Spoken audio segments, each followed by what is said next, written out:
Albert Einstein once said, everybody's a genius, but if you judge a fish by its ability to climb a tree, it will live its whole life believing that it is stupid. Ladies and gentlemen of the jury, today on trial we have modern day schooling. Glad you could come. Not only does he make fish climb trees, but also makes them climb down and do a 10-mile run. Tell me, school, are you proud of the things you've done? Turning millions of people into robots, do you find that fun? Do you realize how many kids relate to that fish swimming upstream in class, never finding their gifts, thinking they are stupid, believing they are useless? Well, the time has come, no more excuses. I call school to the stand and accuse him of killing creativity, individuality, and being intellectually abusive. He's an ancient institution that has outlived his usage.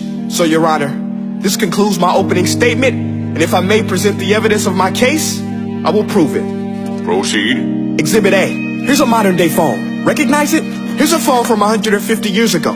Big difference, right? Stay with me. Here's a car from today, and here's a car from 150 years ago. Big difference, right? Well, get this. Here's a classroom of today, and here's a class we used 150 years ago. Now, ain't that a shame? In literally more than a century, nothing has changed. Yet you claim to prepare students for the future? But with evidence like that, I must ask, do you prepare students for the future or the past? I did a background check on you and let the record show that you were made to train people to work in factories, which explains why you put students in straight rows, nice and neat, tell them sit still, raise your hand if you want to speak, give them a short break to eat, and for 8 hours a day, tell them what to think. Oh, and make them compete to get an A letter which determines product quality, hence grade A of meat. I get it. Back then, times were different. We all have a past. I myself am no Gandhi. But today, we don't need to make robot zombies. The world has progressed. And now we need people who think creatively, innovatively, critically, independently, with the ability to connect. See, every scientist will tell you that no two brains are the same. And every parent with 2 or more children will confirm that claim.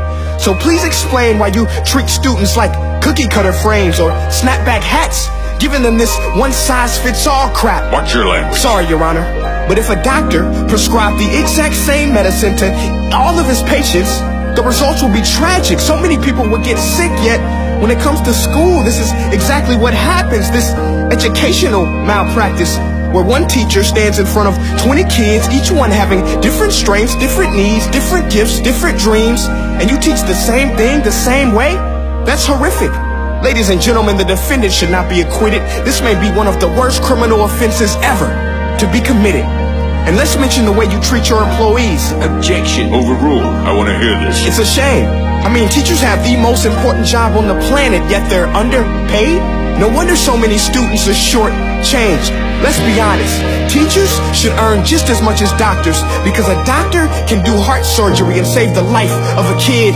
But a great teacher can reach the heart of that kid and allow him to truly live. See, teachers are heroes that often get blamed, but they're not the problem. They work in a system without many options or rights. Curriculums are created by policymakers, most of which have never taught a day in their life. Just obsessed with standardized tests. They think bubbling in a multiple choice question will determine success. That's outlandish. In fact, these tests are too crude to be used and should be abandoned, but don't take my word for it. Take Frederick J. Kelly, the man who invented standardized testing, who said, and I quote, "These tests are too crude to be used and should be abandoned." Ladies and gentlemen of the jury, if we continue down this road, the results will be lethal. I don't have much faith in school, but I do have faith in people. And if we can customize healthcare, cars, and Facebook pages, then it is our duty to do the same for education, to upgrade it, change it, do away with school spirit, because that's useless. Unless we're working to bring the spirit out of each and every student, that should be our task.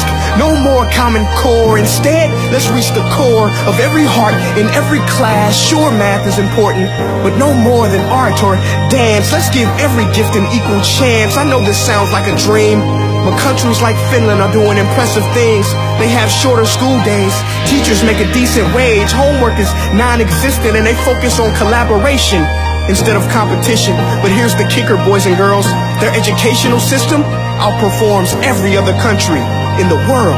Other places like Singapore are succeeding rapidly. Schools like Montessori, programs like Khan Academy. There is no single solution, but let's get moving. Because while students may be 20% of our population, they are 100% of our future. So let's attend to their dreams, and there's no telling what we can achieve. This is a world in which I believe, a world where fish are no longer forced to climb trees. I rest my case.